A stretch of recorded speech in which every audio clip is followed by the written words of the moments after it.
White House year-end memo says over the 3 years since Biden has amassed one of the most impactful legislative records in generations, fought to grow our economy by rebuilding the economy from the bottom up and middle out, and delivered the strongest recovery in the developed world.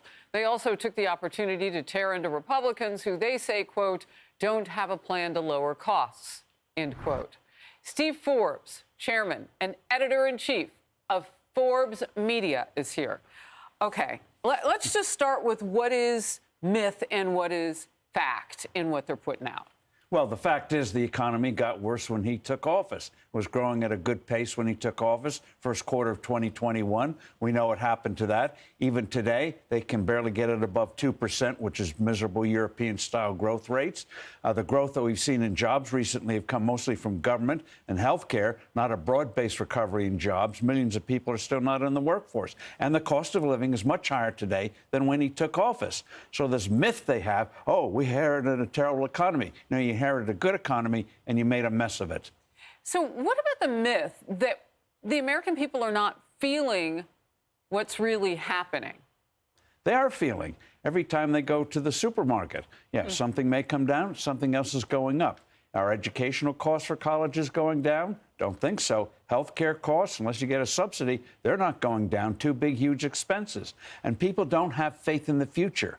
They're not investing in the future. And that's the thing. They don't think things are going to get better with this crowd. And that's really your specialty. So let's stay there. When you don't have faith in the future, do you stop spending more? Do you stop investing? What happens? Does the economy contract, so to speak, just so that people feel more comfortable? Well, people are much more cautious. Growth comes from investment. If you don't have investment, you don't expand.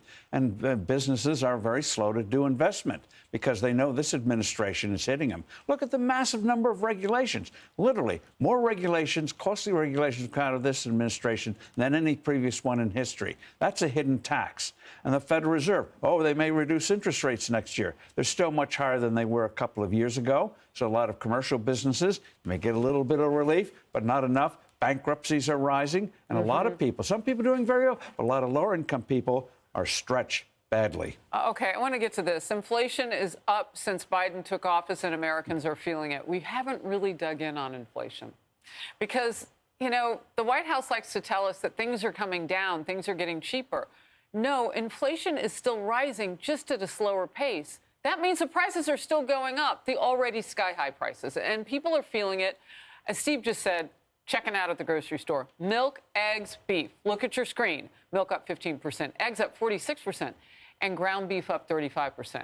Soaring since January of 2021. Do they think we are ignorant of the facts? Well, they like to think that we're ignorant, that if you just say something enough, people will be dumb enough to believe it. But every time they go out into the real world hits them in the face, hits them in the pocketbook. So again, as you pointed out, prices are going up at a slower pace. But wages are beginning to go up, but people feel they're on a treadmill, and the treadmill is winning. Did you hear John Kerry in recent days talk about, you know, telling farmers to produce less? I mean, if we eat less beef, I guess then we won't notice the high price? Well, yeah, they want us to go back to eating insects and buying EVs that nobody wants. And can't have a gas stove anymore. Speaking of which, all right, let's get to the EV thing. President Biden is in a hurry to get you to do that one thing, you know, drive an electric car. And here's Transportation Secretary Pete Buttigieg just yesterday. The fact that it costs less to maintain, the fact that they break down less frequency, and the cost savings that you get by not having to buy gas or diesel are, I think, why you almost never meet somebody who has an EV who says, you know, I want to go back to the old technology and keep that old technology. Actually, I almost never meet anybody who has an EV.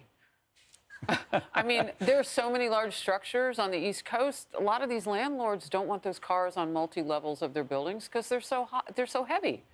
Anyway. Well, a 1,000-pound battery will do that. Yeah. A recent report exposes that cost-saving narrative is not entirely true. With all the utilities and government subsidies considered, over 10 years, almost $12,000 of cost per electric vehicle are transferred to taxpayers, effectively socializing the price of recharging an EV while keeping the benefits private. Steve, that sounds like a scam. It is a scam. And you have to ask the question, what is the point of this whole exercise of trying to force people to buy something they don't want? Oh, they say they're going to save the planet. Let's parse that. All the minerals you need to dig out all around the world, the hundreds of new mines you need, child labor in Africa and elsewhere to get those minerals to do what they want to do. What is the net benefit? You can't really find one. If people want an EV, fine, but let them pay the real price. When the automobile came along over 100 years ago, did they have to subsidize gasoline stations? They have to subsidize $7,500 to buy a Model T? No. People wanted it, and entrepreneurs made it better and cheaper.